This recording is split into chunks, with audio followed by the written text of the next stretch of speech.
It's Friday. That means we're answering all your questions about the Yankees on an all-new live edition of Locked On Yankees.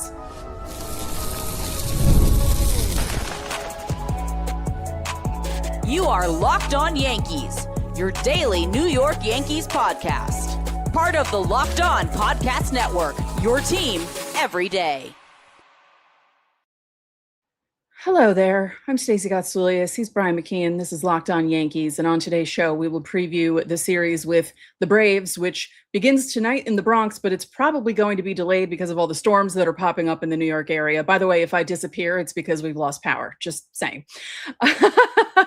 But before we do that, it's Fan Mail Friday. We do this every week. We answer our insider questions. We answer our everydayer questions to the best of our ability. And we always start every show with Betty, and this is what Betty has to say. I'm so happy they brought Lombard up, but I admit I worry they might ruin him like so many other prospects. I do believe Volpe needed to go down to the minors, but I have two questions about that. First, do you think he will be back up next season as the full-time second baseman? Second, do you feel like they disrespected him with the way they treated him and Dominguez for that matter? Should they both have been traded at the deadline instead of going to the minors?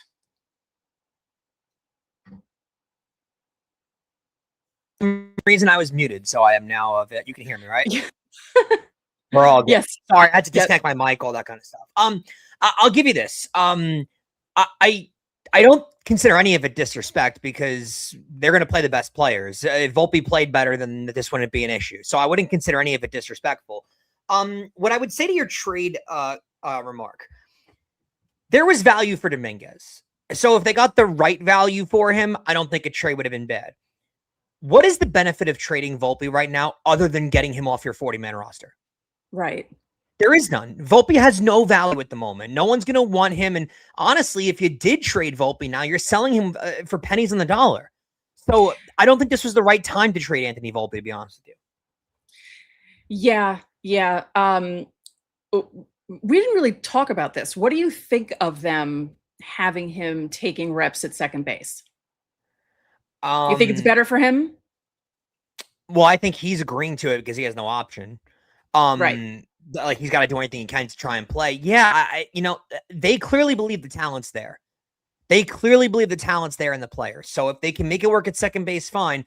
I didn't like that there was reluctancy out of him to play second base originally. Maybe he's realizing his career might be dwindling further and further away, so he has to do something different. But yeah, I mean, we'll see. The problem to me, Stacey, I mean, the fielding has not been good over the last now two calendar years. The issue with him though also is the bat, and that's not going to change. Playing second, first, catcher, pitcher, his bat's not going to change. So that's where he really needs to improve because you would have dealt with his shortstop play. While not great, you would have dealt with it if the bat was hitting like 270 and exactly getting on base a lot. And yeah. But if he's not going to do that, I mean, I don't know where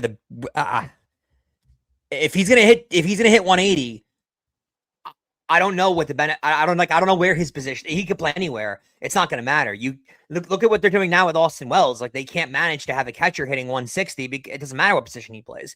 So yeah, I don't know how much affected that is by the batting average, to be honest with you. Yeah.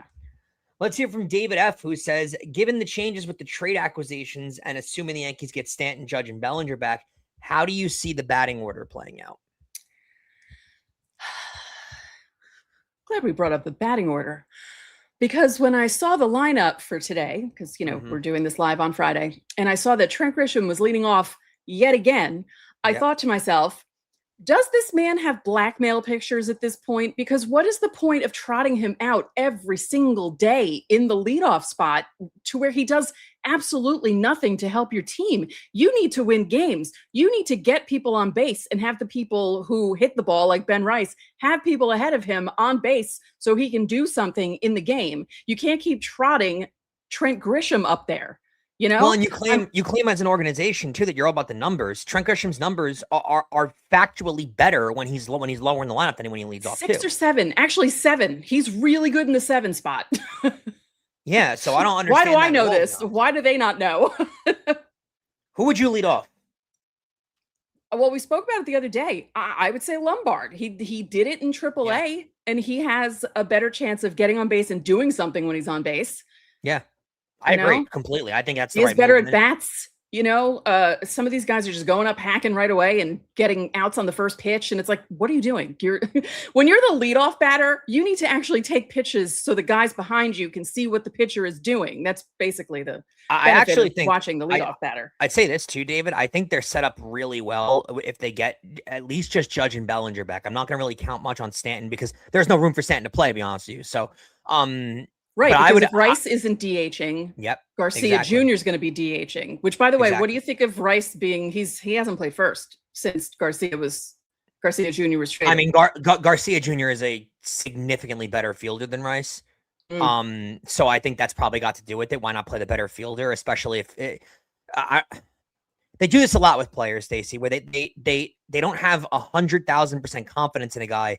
And instead of trying to build that confidence up at the position, they just murder it to the point where like and that's what they're doing with Rice now with the first base stuff, is they just don't let him get better at it. They did the same thing with Rice against lefties, where instead of letting him develop and get better against lefties, they just sat him every time a lefty was on the mound. And then you can't do that. I will say that it sets up a really good left, right situation, which they've had trouble with all year. Yeah. Because you can lead off Lombard, bat Rice second, bat Judge third, bat Bellinger fourth, and then you could bat Stanton or Garcia. Like, you do have a really good left, right situation going. Which is a lot better than in past years where they were heavy on one side and left, right, left. Yeah, exactly. So I think it's a lot better this way. They're going to have a lot more depth, and you get one or two of those guys back, the lineup just gets so much longer, Stacey. Yep. All right, our next question is from Ethan. Since the Yankees decided to flop the trade deadline, will we see an aggressive offseason? I'm also worried about how this team will be managed for the rest of the season and in the playoffs. They have far too many outfielders and one too many first basemen. Giving Boone too many options might be worse than not enough. What are your thoughts? Yeah, this is a funny question, actually, because the deadline just ended and they weren't aggressive. And now you're saying, well, they're going to be aggressive in the offseason? Like it just kind of proves the point that they should have been more aggressive at the deadline a week ago. Well, this is what we were talking about at the beginning of the season, because we thought because they weren't aggressive in the offseason, they kind of ran it back. We thought, well, all right, they're setting up for a trade deadline where they'll do things at the trade deadline. And then the trade deadline comes. And not that they didn't do anything, but they made two moves that we questioned. Both of them were like, you didn't fulfill any needs. Like, you didn't fill any needs that you had. Catcher. You added to strengths. Relievers, you traded relievers away. You didn't get anyone back. It's how many days later and I'm still flummoxed. They're not going to be aggressive in the offseason because no one's going to be not with the lockout looming. Yeah, like they're going to wait till this contract is signed, sealed, and delivered before they start handing out contracts to players. They're not going to pay guys to not play. So, especially the Yankees. So, yeah, I don't think you're going to see a lot of aggressiveness in the offseason. Plus, the Yankees already have a $280 million payroll. Like, I'm assuming that goes down next year. I don't know right offhand the number that it goes down to before making acquisitions in the offseason, but a lot of their high ticket guys are signed through next year. So they probably already have 200 plus million on the books. So yeah, I would not say they're going to be that aggressive during the offseason, to be honest. Right. Let's hear from Alex Z, who says, hey guys, since Volpe is going out of the minors and playing second base, do you think he will come back this year in platoon with Jazz? Hope not. Once Bellinger, Judge, or both hopefully come back, do you think Spencer will be starting center fielder? Grisham has been horrible, and I think Spencer may have caught one ball off over Grisham's head on Wednesday night. Thanks, and have a great weekend. Go Yankees. I think his questions are presumptuous of what he hopes, but I don't know if these are what's going to actually happen, Stacey. Oh, right. No, I mean, I don't think that Volpe will. I think he's done in the major leagues. I was just going to say, I think he's down there for the remainder of the season. They have no need for him. Yeah. Barring an injury. But I think they're going to have him down in AAA, work him out at second base, and then this is what the future of Anthony Volpe is going to be. And if there is a spring training, he will be at spring training as a second baseman, because you don't see them re-signing Jazz, right? So no, I think Jazz is going to be asking for too much money, to be honest. I think they would take him back on a shorter term, lower salary deal. They're not going to bring him back for the number he's going to want. As for center field, I think that Spencer Jones should be there right now. Should be, will they? That's a question up in the air. Right. Remember, like we see the numbers, they see the numbers, and they're still leading him off. So I don't know if that indicates that Jones is going to be in center field anytime soon. I don't think there's unless there's an injury, I don't think there's a chance you're seeing Volpe back in the major leagues this year. Right. I just don't. Also, they didn't announce that Volpe's going to be playing second base full time, did they? I don't think so. I think they're giving him reps. They just said that they're going to give him reps there. So let's not jump to a complete conclusion that he's going to all of a sudden be ready to play second base in the major leagues at some time soon. Like, he's going to need plenty of reps there and probably an entire offseason of working out there. Yeah. Do you want to do Malachi here, or you want to? Yeah, I'll do Malachi. Okay, so this is our last question of the segment from Malachi. If the Yankees played 5 games, who would be the hardest team to play? I think the Red Sox, because they've been playing hot lately, then the Dodgers, then the Brewers, then the Padres, then the Rays, because every player on their team is a pest. Malachi, I completely agree with you about the Rays. And the Red Sox, I can't when are they losing? When are they losing again? They won again in extra innings on Thursday night in annoying fashion. You know, the White Sox coughing up a lead. 31-4 in their last 35 games. I mean, it's got to cool down at some point. This is an insane pace. Yeah, I would say Malachi. I agree with you on the Dodgers. I agree with you on the Brewers. I would not say the Padres. The Padres have been terrible all year. I would say, I think the Red Sox are the toughest matchup, to be honest with you. Oh, yeah. Well, you saw it. The other one, Malachi, I think you're going to see it this weekend with Atlanta. Atlanta's a really good team, deep starting pitching. And the Yankees might get screwed over pitching matchup wise too, because they actually moved Chris Sale back to Saturday's start. He was supposed to start on Friday. They moved it back to Saturday, and now we'll see what happens with the rain. If they make one of these games a doubleheader, they might move things around with Chris Sale. So the Yankees might get hurt a little more with the pitching matchups too. Yeah. All right. Coming up next, more questions from our insiders and our everydayers. A big thank you to our friends at Amazon for this limited break. This back-to-school season, spend less on your kids with Amazon. We all know how crazy the back-to-school shopping experience can be. It starts with just a few items on the list, and then suddenly you're shopping for supplies, clothing, lunch gear, tech, and about 10 other things that you couldn't see coming. It adds up fast. When the school says your child needs a calculator, headphones, tablet for class, and somehow you're buying another one before the semester is half over, since when did kids need so much tech for 3rd grade? Or when it's 9 p.m. the night before school starts and somebody suddenly remembers they need folders, notebooks, markers, and apparently 12 other things nobody mentioned until now.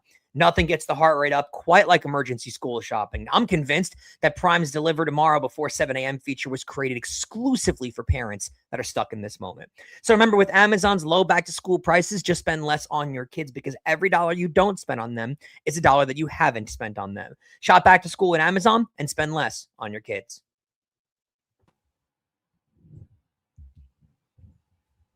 We want to thank you for making Locked On Yankees your first listen of the day, and thanks for making Locked On the #1 podcast network, the #1 sports podcast network.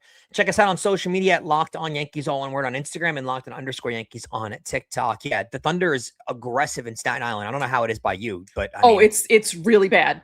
Yeah, very loud here. I don't know if you the guys Yankees see are playing me a game. Faces, it's because the Thunder and the Lightning. I'm not that far away from the window, and we're kind of like, should I be this close to a window while Thunder and Lightning's happening?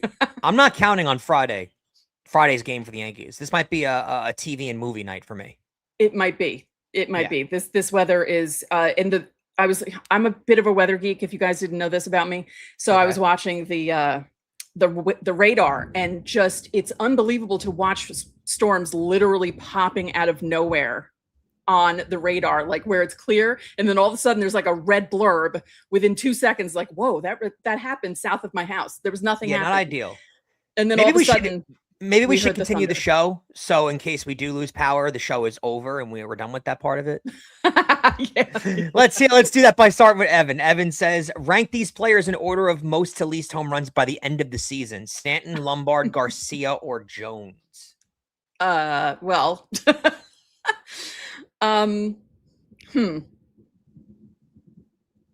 Well, so I would say that I feel like Garcia. Stanton's not a good answer because we're not guaranteed that there's going to be play time. So right. Immediately there, I'm going to go Garcia, Jones, Lombard, Stanton. Yes, that sounds right. That's a really tough question. Yeah, that sounds right to me. because we don't know what's going on with Stanton when he's coming back, how he's going to look when he comes back, what's going to happen when he comes back, if he's not going to hurt himself again when he comes back. I mean, anything can happen. So I don't know. That's a toughie. All right, so that's it for our insider questions. Let's move on to our everydayer questions. And the first one comes from Tom. Lombard Jr. struggles for a little while every time he moves up. Do we know about how long it takes for him to find his groove, and how does that line up with the wild card game? Side note, I'll be at the game on Sunday, right field about 6 rows back. I'll be the guy fist fighting a 12-year-old for a fly ball. Don't do that. Give it to the 12-year-old. By the way, Lombard Jr.'s first home run, that guy caught it. He kind of blocked out Zach Campbell. So good on that guy for getting the ball. Yeah, he boxed out that loser Zach Campbell. So good for him. Yep, good for you. So I would say this: Lombard generally, it takes him about 2 to 2.5 weeks to like kind of marinate fully into the new system that he's playing in. It honestly, his at bats, I mean, his fielding's not a question at all, in my opinion. No. And his at bats have looked he looks like he belongs so far. So yeah, I would not say that. Like the only at bat that wasn't that great was the one against Stanek where he struck out on 3 pitches and he swung at because there were people on base, they were down, it was late in the game, there was pressure. I kind of get that. I'd agree with where I excused him for that at bat. I was like, okay, I mean, he was swinging out of his shoes on that, but the rest of his at bats, he really plays with a lot of confidence. Yeah, I agree. So I'm not really worried about him at all. Yeah. It's just the way that I see him out on the field there. He plays with an unbelievable amount of confidence. I'm not too worried about him by any means, to be honest with you. Enjoy the game. Those seats that are in right field, 6 rows back, nice cushion padding. You should have a really fun time. Those are great. It's a great place to sit. And again, don't fist fight a 12-year-old. Please don't. Yes. You're not Zach Campbell. You're better than that. Yes. Let's hear from Eric S., who says, do you think Volpe can learn enough to be the second baseman next year? I mean, like we said, it's definitely not happening this year because you don't want to throw, like, you remember how they tried to teach A-Rod first base, and remember how great A-Rod was when he went from shortstop to third base, where people were like, wow, this is amazing. Everyone thinks that someone can just do that. A-Rod was like an exceptional athlete, and then they tried him at first, and he looked like me trying to play first base. Balls were coming at him, and he was acting like he had never seen a baseball in his life and couldn't even catch the ball. So we fielded this question on Judge plenty of times where people say, well, towards the end of his career, could he play first base? Like, it's not a thing. It's not, I feel like I sound so like, I don't know what the word really is here, but you can fill it in for me. I say this a lot where, it's not little league, and I don't mean that in like a disrespectful tone, but it's you can't just switch guys from position to position. There are some guys who can do it, but not everyone can do it. Like there are exceptions to it, but you can't think that every baseball player can go from being a center fielder to being a first baseman, being a third baseman to being a center fielder, kind of, And the transition's not as easy as it is in Little League, where you take another glove and you just go out there. Like it's a lot of footwork that goes into it, and situational baseball. It's a whole bunch of things. Yeah. So it's not as easy as it sounds or looks. Again, I think this Volpe thing is going to be like a project that takes a bit of time. You're not going to see him. But I mean, he does say next year. So it would be the remaining time that he has in AAA and then working out in the off season. Would that be enough time for him to be able to play second base? If the bat improves, like they cannot go into next season with Volpe being the starting second baseman for like a million reasons too. Another one of them being too, don't let Volpe enter camp thinking he has a job on the major league roster. Like make him earn it. Yeah, he needs to earn it. I don't want him to go into camp thinking that he's got a spot on the roster. So there's a million reasons why they've got to play this really smart. And Stacey, they better sign a second baseman. I'm not saying go out there and sign a top tier free agent, but they better get someone to play second base next year too. I might need you to read the next 2 questions because I can't see them. They're too small. Yeah, sure. Let's go to Ify. Ify says, now that the team's options are roll with Wells and his 160 or let Ben Rice catch, which of these bad options is more likely to help us to win October baseball? Does it change at all based on who our starter is? Like, I really hope that it doesn't come to Ben Rice suddenly becoming catcher towards the end of the season. They're not going to do that. Yeah, well, let's hope not. No, I can definitively tell you they're not going to put Ben Rice a catcher. He's not going to catch. That's not in the cards. especially because Cashman's interviews last week where he said not just the Yankees don't want him doing that, the player doesn't want him to be doing that. So, oh, well, wait, they got Mitch Garver. We didn't mention that. They signed Mitch Garver to a minor league contract. He was the backup for Cal Raleigh in Seattle. He was batting like 175, which is an improvement from Wells, but he'll be with AAA Scranton. That's where he's reporting to. Yeah, they're not moving Ben Rice to catcher. It's going to be Austin Wells playing catcher. Their first game of the playoffs, Austin Wells will be catching. That's what I think is going to be happening. It's really crazy outside.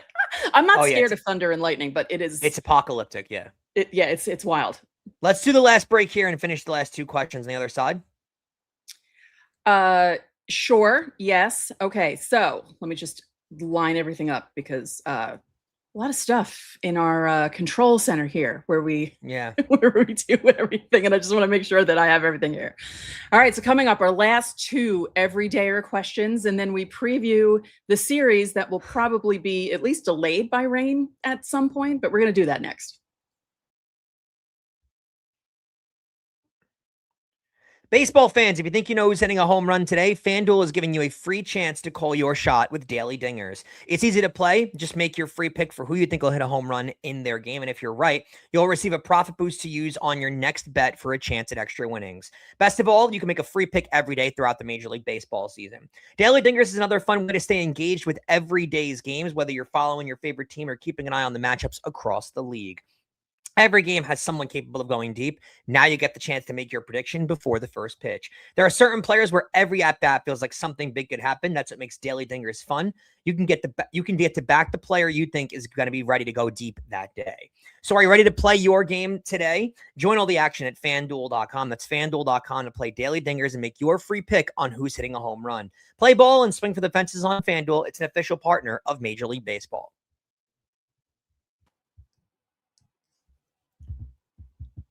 So, Stacey, we are officially delayed for Friday night's game where the Yankees play the Braves. There is no announcement on how long the delay is, but Susan Waldman did post on her Instagram account that the mini little trucks are on the field holding the tarp down. So they're expecting a lengthy delay. They're expecting a lengthy / windy delay because the wind is so bad that they're worried the tarp is going to blow off the field. That's how bad it is here if you're not here. We basically live in Florida now. Like our summers are basically Florida summers. We are subtropical right now in the New York City area, which is crazy to think about, but they did warn us about this back in the 80s. So, it's here.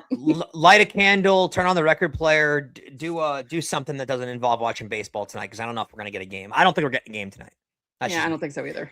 Let's hear from Brentus Aurelius to close out the show. He says in the Yankees-Cardinals series this week, our anemic offense sucked the joy out of baseball like a starving vampire at a blood drive. Those two teams, that's a great quote. Those two teams together account for a fraction of 0.314 of all World Series championships, or pi divided by 10. I thought Stacey might like that, but maybe it's too obscure. Question. By the end of the season, how many Yankees in the starting lineup out of 9 will have OBP at or above 314, which is AL average? Right now, it's only 3, Rice, Garcia, Lombard, including a tiny current sample size of George Lombard Jr. That's on base percentage of 314, which I can't believe that's the AL average. Well, I can with the way people are playing. That's so low on base percentage. That's not batting average. It's on base percentage. There are only, remember how I said last week or the week before that there were 10 guys in baseball whose batting averages were above 300? I think we're down to 7 or 8 now. Jeez. In all of baseball. Yeah. I think it's like 8 now. Is that true? Oh yeah. No, I'm not moving the decimal over. So that's actually impressive too. The Yankees and Cardinals have 31% of all the World Series that have been won. That's crazy. Yeah, the Cardinals are second. They have 11 championships. Mm-hmm. Yeah, I did like that. I appreciate that. See, I appreciate that you guys watch this show enough that I love numbers and that I'm a complete geek. So yeah, she's a number geek. That's for sure. Did you watch that old show on television, Numbers Never Lie? No. It was like a sports statistics show. Oh. Where all they did was it was on ESPN. And they would just talk. Yeah, they would just talk about like what stats are even to this stat and what's going on here historically. Oh. Like you would have loved that show. Yeah. Yeah, it was on when I was a kid. Yeah. So right now it's only 3: Rice, Garcia, Lombard, including a tiny sample size of George Lombard Jr. How many Yankees in the starting lineup will have on base percentages above 314? Well, well, if Judge were healthy, he would. Yeah. If Judge had a full healthy season, he would have. But he'll be in the starting lineup by the end of the season, so they're gonna have more, including Judge. Yeah. And Bellinger. I think so. Yeah, I think so. There you go. We figured it out. So 5. All right, I can read this one. Okay. Our last question is from Kevin Sweeney. Do you think getting Cody Bellinger back will help the team enough that they can score some runs? Yes and no. I don't think getting him back directly results in them scoring more runs. I just think what it does is it lengthens the lineup and allows space for other guys to hit. So teams can't attack you directly because there's other guys that have to hit. But I don't think adding him back directly results to them scoring more runs. Yeah, I would agree with that. Again, it's like, we keep saying it. Even if these guys aren't doing what they normally do, just having them in the lineup changes everything and changes strategy from the other side. And, and there's so much that goes into it. It's not even funny. Like that's the thing. Like you need these guys back for a multitude of reasons. It's not just having the name back in the lineup. It's just, it's not just what the individual player can do. It's how the other team game plans for you and how the other team approaches the lineup. There's a million things that go into it. Like Judge is just so important to have back. And like, you see it too. Like this entire season, the offense has looked anemic throughout the entire year because they don't have that bat in the middle of the line, that presence in the middle of the lineup. So, they need to tread water until they get healthy. They really do. Yep. All right. Well, I don't think they're missing the postseason though. I don't think so either. So we're sitting here in, storms that have delayed the Yankees game for tonight. But as Brian said earlier in the show, the Braves had changed the order of the starting pitching. Well, when we first did the preview, they didn't have a starter for Saturday. So they moved Chris Sale from Friday to Saturday. And Tyler Mahle, is that how you say his name? Yes. Okay. Just wanted to make sure because he looks familiar to me. He will be pitching against Max Fried if the game is played tonight. There's no way. I don't think they're playing tonight. By the way, did you see that play with the Marlins outfielders colliding and Ronald Acuna Jr.'s ball? Yeah, pretty bad. Pretty bad. They like double Canseco'd. Yeah. Pretty bad. If anyone didn't see it, go look it up because it's incredible. Wow. I didn't really know what happened when I first saw it and thought it's pretty bad. It's pretty bad. That's not great. Yeah, that's also really... by the way, Carlos Rodon will be making rehab assignments returning into AAA. Oh, nice. Coming week. That was announced just before we went live. That was announced. So Rodon will be returning. Starting pitching isn't the issue, but it'll be a luxury to have really good starting pitching if they can tread above water and then go into the playoffs with that good starting pitching to keep the other team from scoring. And then, you need that desperately. Yes. Yeah. But yeah, where are they going to put the doubleheader? You think it's Sunday for sure? I would think it's Sunday only because Sunday's game is 1:35. They can move it up to 1:05 like they did last week. And then they probably wouldn't do a night game because I don't think they'd want to conflict with NBC. So I don't know if they'd screw people out of single admission a game and do single admission. I don't know if they would do that, but it's possible they could. Yeah, that's probably the only possibility because the Braves actually don't play the Mets. I was going to say they play the Mets at some point in Citi Field. And they would make them up during that weekend, but they don't. They don't actually come back to the closest they come to the East Coast is early September. They play at the Phillies. So yeah, I don't know if there's any room. They're gonna have to make it up this weekend. Yeah, it would have to be Sunday because they can't do it for. And they can't do it too late on Sunday because of the Sunday Night Baseball. Right, and they can't do it Saturday because Old Timers Day. The game starts at 3:05, which is odd because when I used to go to Old Timers Day, it was always like 2:05. It was only like an hour after what it. Didn't they start Old Timers Day at like 11 o'clock or something like that? Usually, then it used to be. Yeah, it was 11 o'clock. They would do all that stuff. And then, it'd be like 2 hours. And then they would have like an hour between Old Timers Day and the regular game at like 2:05. They would only really delay it an hour. So it's kind of odd that it's 3:05 on Saturday. Because if it was 2:05, then they could do, like, would Fox really care if the Yankees and Braves are playing at the same time? And Fox wouldn't care, no, but NBC, I think contractually you can't interfere with the Sunday Night Baseball game. So maybe they could do it Saturday night. I don't know. Like 8 o'clock, I guess you'd start an 8 p.m. game. Yeah, I don't know if that would work either, but yeah. And then they also don't have the option of Monday because the Braves play the Mets in Atlanta on Monday. So you can't even do that either. Like the Yankees have the off day on Monday, but the Braves. If it was the reverse, they could have done a split doubleheader for the Braves, where they played the Yankees in one game and then go to Citi Field and play the Mets in the other. I doubt it. That's cool though. Oh no, I don't think that's happened, but it would be pretty cool if we're gonna make up a game in Yankee Stadium and head over to Citi Field and play our regularly scheduled. Love game. the idea, but yeah, that's definitely never happened. You ever do a dual stadium doubleheader? That's a lot of fun. It's not easy to do. No, it's the schedules don't really line up. I don't think I've done that. I'm trying to think. I'd love to do it. I've actually never attended a doubleheader, to be honest with you. So yeah, we did it. My first ever games were a single admission doubleheader. That's amazing. Yeah, we did a dual stadium doubleheader. It worked out. It only worked out because on a Tuesday night, the Yankees and Blue Jays were rained out, so they rescheduled the game for early Wednesday afternoon. It was a 1:05 start. And then when that happened, my brother said, hey, because he was off for like Rosh Hashanah, I think. It was like September of 2012.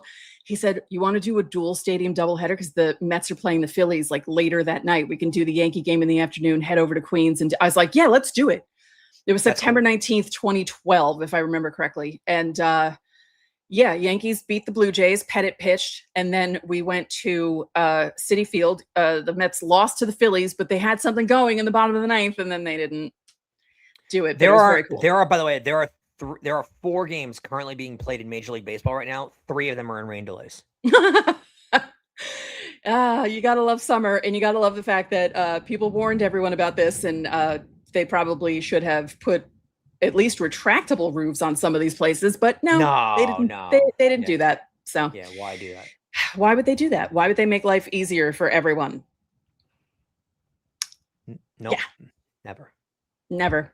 All right. Well, thank you guys for joining us for Fan Mail Friday, a live edition of Fan Mail Friday. Again, the Yankee game is delayed, might be actually postponed with the way the weather is right now. If you're not in the New York area, it is just constant thunder and lightning. Like, it's just rumbling nonstop. It's incredible. And I know. And then the thing about it is, it's loud, it's scary, and it's not stopping. There's not so get used to it. Yeah, it's just not stopping. The humidity is out of control. The rain isn't even helping with that. That's the worst thing about this now. Remember how, like, in summers past, there'd be a storm and like it would feel 20 degrees colder when the storm rolled through? Now we're Florida, where the storm makes it worse. You have steam coming up off the street because the humidity is still bad. It's not fun. It's horrible. It's actually horrible. Yeah. Yeah. You have to move to like Canada in order to have like normal weather now. And then you got to do with the smoke. Yeah. Oh, well, that's true too. So there's nowhere to go. This is like the day after tomorrow. Yeah. There's nowhere to move to. There's nowhere. Go to San Diego. That's the only option. Yeah, there's no relief unless you move to San Diego. All right, well, thank you guys for making Locked On Yankees your first listen every day. For your second listen, find Locked On MLB Game Night, every game, every night until a World Series champion is crowned. Get local analysis on a national scale. You can find MLB Game Night on Locked On MLB on YouTube or wherever you listen to your podcast. You will also see a familiar face on MLB. Next 3 nights, baby. Making that money. Yeah. Next 3 nights. Oh, more programming notes. I will be hosting the Locked On Yankees postcast next week. Boom. More money. So join me directly after the game and then watch us when we do more in-depth talking about the weekend and the games next week. So that's going to do it for this edition of Locked On Yankees. I'm Stacey Gotsulias. And I'm Brian McKeon. We'll catch you guys Sunday.